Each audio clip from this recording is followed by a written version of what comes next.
Hey, it's your friend Choice CJ here, and here is my team builder for week 4 of the UBL, the Ultimate Battle League. We are going up against 6-foot Hacks, aka Leo. Leo and I have gotten to hang out a bit over the last few months, being in GBAD League together, and now he's my person I play Fortnite with mostly. He and Randy are my squad, and Envy as well. And then we also play with General Tar Heel and Kelly under the radar quite a bit. We have a good crew, so it's a lot of fun. Looking forward to playing with Leo for that reason, because he is a good pal now. He and I are in a little bit of a similar situation here in UBL. We both started out 2-0, but then caught an L in week 3. So we both want to bounce back and get to 3-1, because 3-1 feels much better than 2-2, if I'm being honest. That said, at least for me, I didn't do any mocks for this game. I didn't go through a bunch of drafts of the team. I just basically came up with this roster of 6 and decided to roll with it. I think it'll work relatively well, but I'm not that. I guess I don't want to bring my best team, because if we do make it to playoffs and meet Leo, and there's a pretty good chance that we do, I want to make sure that I have my best team then, and I don't show my full hand right now. And I think Leo's in a little bit of the same boat as well. So yeah, I think it's a good team. It has a good chance to win, but I'm just saying, I didn't go through my full revision process like I often do. So yeah, hopefully we can still win, or at least at the very least have a good fight, because it should be fun. So let me look at his roster real quick, point out a few of the threats, and then we'll look at my team. And so his squad is Talonflame, Zygarde 10%, Virizion, Miltank, Zapdos, Roserade, Suicune, Gothitelle, Clefable, Steelix, and Mega Sableye. So I think Leo's team is more versatile than people give it credit for. People look at the core of Sableye, Goth, Clefable, and Zapdos to some extent, and are just disgusted with sort of that core of Stallmons. And you add to that things like Miltank and Suicune that are just naturally really hard to kill. And people are like, yeah, nice stall squad. But yeah, it's way more well-rounded than that. It's got really good speed tier distribution. And it's got a lot of really potent attackers, actually. Everyone knows how stupid 1,000 Arrows is. It's no different versus my team. I don't really have a great switch into Arrows on my entire squad. He's got some deceptive power on his team. Zapdos and Roserade aren't necessarily thought of as really strong attackers. Zapdos, you think of it more of a support Pokemon with Defog, and Roserade sets up spikes and things like that. But they both have really good special attacks, so they can both wall break. Virizion with an SD or a Calm Mind is really hard hitting. Talonflame with an SD is really hard hitting. Suicune just breaks down every wall in the game because it can just easily set up on walls, or it can stall them out with Sub Protect and things like that. Sub Protect Suicune in particular I'm really scared of. Or Sub Protect Toxic. So we have a couple of sets designed to deal with that. So hopefully that works out for us. Yeah. There's definitely some big threats on his team. If I were him, this is what I would bring in this matchup. And maybe he'll save some of these sets for the rematch, if there is a rematch. I'm expecting Rocky Helmet Zapdos to deal with Lopunny, because that's his best way of dealing with Lopunny. Suicune, probably, like I said, Sub-Toxic. Enough speed for Heatran, which by default is enough speed for Breloom as well. I'm expecting a knockoff version of Sableye. I'm not expecting Calm Mind, because I have 3 normal types that can all be immune to Shadow Ball. And I have Sneasel, of course, which is also immune to Shadow Ball. And then I have, pretty good Dark checks on my team. I have 2 fighting types. I have a Dark type and a Fairy type. So I don't think Calm Mind, with mono attacking and Will-O-Wisp, really makes sense. Maybe he could bring a different variant, a cheeky offensive variant or something like that. But yeah, really, just a utility set with knockoff I think is best, because it helps him get rid of, annoying items for him, like Shed Shell, for example. And then Clefable, I can see Calm Mind 2 attacks coming, with those 2 attacks being Moonblast and Hidden Power Ground. I don't really have a good switch in for, if he just has those 2 move slots, I don't really have a good way to switch into that. Because it hits most of my team really hard. I guess Venomoth it kind of doesn't deal with, but Venomoth is not super great in the matchup. It's okay, but again, not super great. So yeah, it's basically Zapdos, Suicune, Sableye, Clefable. I'm definitely expecting Zygarde, probably Banded, could be set up. And then the last slot could be kind of anything. He doesn't currently have rocks on that team, so maybe he has like Miltank or Steelix. Steelix, I'm kind of banking on him not bringing, so we'll have to see. Gothitelle is also an option just because Gothitelle is annoying. Like, yeah, I have a couple of Mons that could be taken advantage of, like Necrozma, Quagsire, things like that, that Gothitelle could just literally set up and sweep with. So, with that said, let's take a look at my team and see how it's going to pit up against the squad that he could potentially bring. So, I do have here Breloom for the first time this season. I'm a little sad that I haven't been able to bring it up to this point, but I like the matchup this week. We're bringing the Toxic Orb set.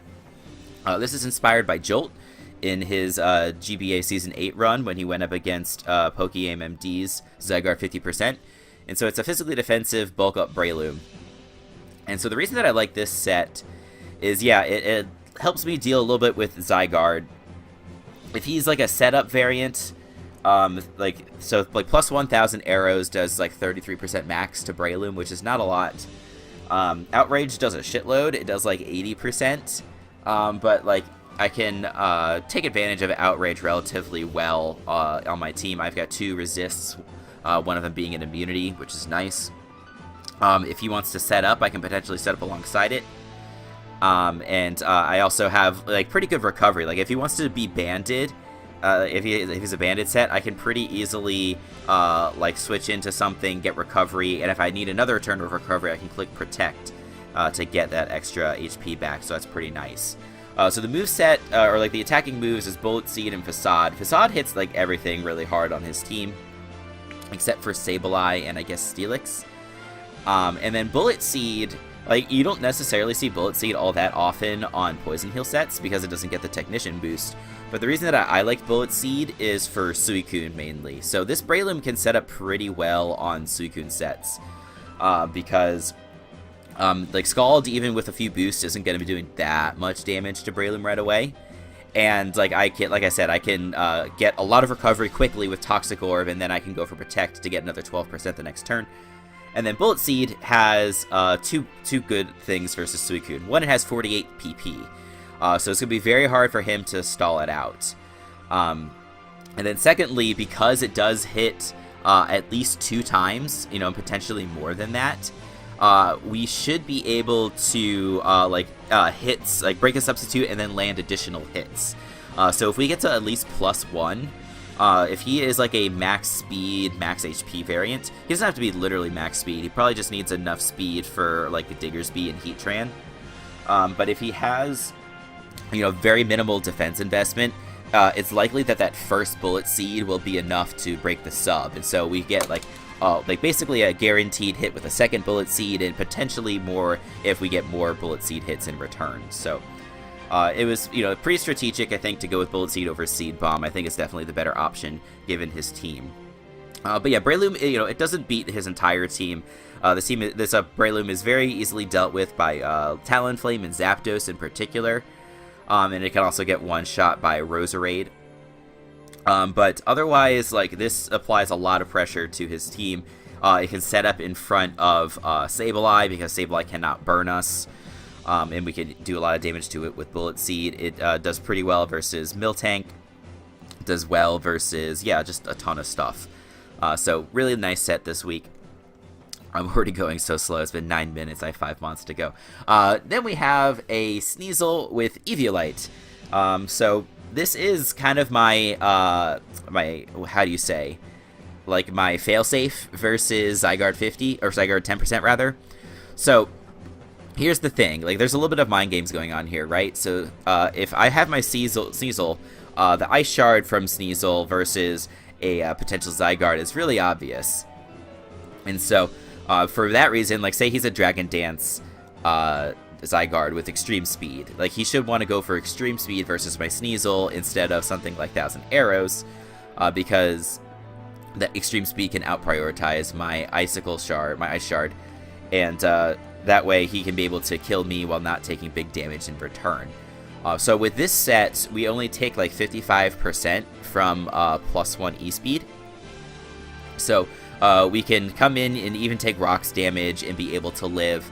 And he'll go for that E-Speed expecting to get the kill, and then we can follow up with Icicle Crash and kill 2 Zygardes, which is pretty crazy. So that's the thought process with the Sneasel here. Like we have the Eevee Light to give us the bulk we need to survive, and then we can easily kill with Icicle Crash. The rest of the coverage moves, I think, are relatively straightforward. Knockoff's really annoying for his team. If I can get a knockoff off on something like Clefable, get rid of its leftovers, or Rocky Helmet, or whatever, that's really nice. Poison Jab is there to do big damage to Clefable mostly. And the Low Kick is there for Miltank and for Steelix. And then for the Eevee spread, we just went with Max Attack, Max Speed, Adamant. So it's true that... so I guess the reason I'm doing this is because we are going to be... I'm not expecting him to be bringing a max speed Virizion versus me. He can actually bring an Adamant or a modest Virizion versus me, because my speed tiers kind of work out that way. Like, my next fastest is, what do you call it? I mean, I guess, yeah, my next fastest is Venomoth.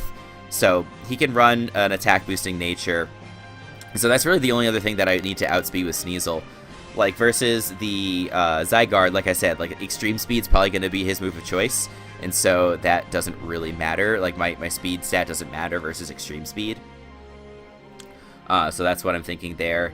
And then, like, the only other Mon that I could potentially outspeed if I went Jolly is an Adamant Talonflame, but I don't really do anything to Talonflame with the Sneasel set anyway, so not a huge deal. So hope that makes sense.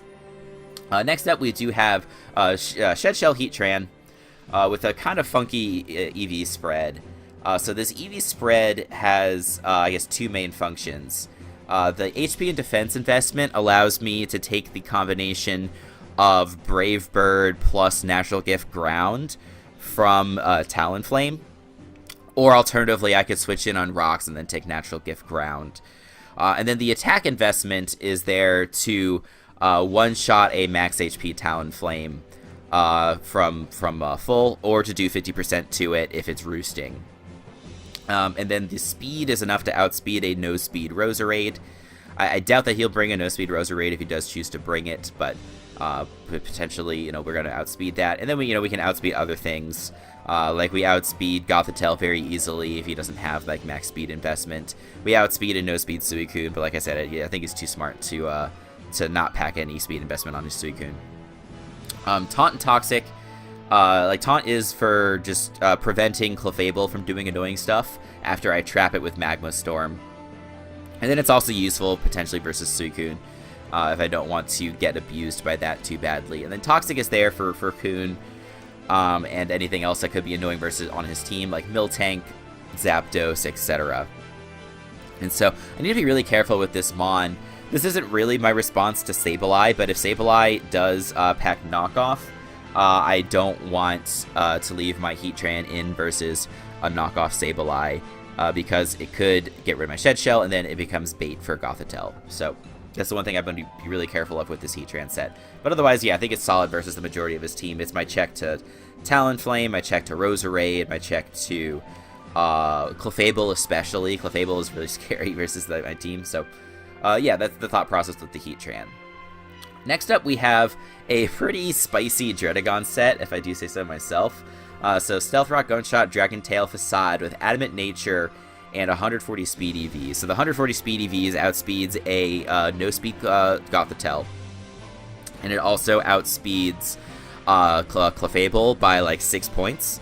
So unless he's packing quite a bit of speed investment on his Clefable, I should be able to outspeed.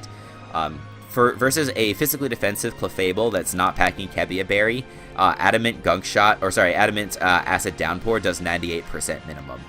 So I'm hoping this could be a lure for Clefable. If I can eliminate that, that makes things a lot easier for the other members of my team. Also, I have, like I said, so Poisonium Z is there for the Acid Downpour. It's also nice because it makes it so that I can't get tricked by Gothitelle if he wants to have, like, Trick Scarf. If he just wants to start going for Calm Minds and stuff like that versus me, I do have Dragon Tail. I can easily phase it out. And then the other nice thing about this Druddigon set is that it's running the Mold Breaker ability instead of Rough Skin. Like, Rough Skin, Rocky Helmet was really tempting for dealing with Talonflame, But again, that's just sort of bait for Gothitelle. At least with this set, with Mold Breaker, I have the ability to set up rocks on Sableye, which is really nice, because rocks are pretty good versus his team. Especially versus his, like, best checks to Lopunny, rocks are really good. But yeah, like, that's the reason that we went with the Mold Breaker instead of the Rocky Helmet, the Rough Skin, because, like, Rough Skin and Rocky Helmet wasn't a good combination. And then because we were running the Poisonium, that makes us pretty proof to, that makes us pretty safe versus Gothitelle. So that's the thought process with the Druddigon set. Hopefully I can catch him off guard with it. Next, we do have Togekiss with a Nasty Plot set. So this is like the sort of like the classic wall breaking set. I guess the classic has Air Slash instead of Dazzling Gleam. But the reason I wanted Dazzling Gleam is just because I wanted something that could... I guess there's two reasons I wanted it. I wanted some sort of guaranteed damage versus Sableye. Like, not that Air Slash isn't guaranteed damage, but I think you guys know what I mean. Like, unless I flinch him down over the course of several turns, like, Air Slash doesn't... Like, he can always recover through Air Slash, right? Especially if I'm not too far ahead of him in boost. Like, if he has lots of Calm Minds and I've got some Nasty Plots, like, I still might not do a ton of damage with Air Slash. But Dazzling Gleam, I should do a hefty chunk. And then the other thing that's nice about it is that because I'm packing the Wakan Berry, it's a good lure for Zapdos. I'm not necessarily expecting a lot of speed on Zapdos, but if he is packing a decent bit of speed and he wants to go for a Thunderbolt or a Discharge versus me, we can live comfortably. And if we are at +2, assuming he does not have any special defense investment, which I don't think he reasonably can, Dazzling Gleam kills after rocks. It does 75% minimum with my spread. So, yeah, he can bring that in, and hopefully we can get the KO on it. And that's really nice because, like I said, that's his #1 check for Lopunny, in my opinion. Like, Clefable and Zapdos are his #1 and #2 checks. And so I have two sets that are meant to lure those different sets. And that clears the way for my Lopunny, which is rocking a Fake Out Last Resort set. I've never brought Fake Out Last Resort Lopunny. I've wanted to several times. But this is the week that I'm choosing to do so. So, if he doesn't have Steelix, this set just goes in. And yeah, again, I don't know if he has a good reason to bring Steelix. He kind of does, like for Togekiss and potentially for Druddigon. But I have a lot of other Mons on my team that take good advantage of Steelix. Like, I've got 2 ground types. I've got Heatran.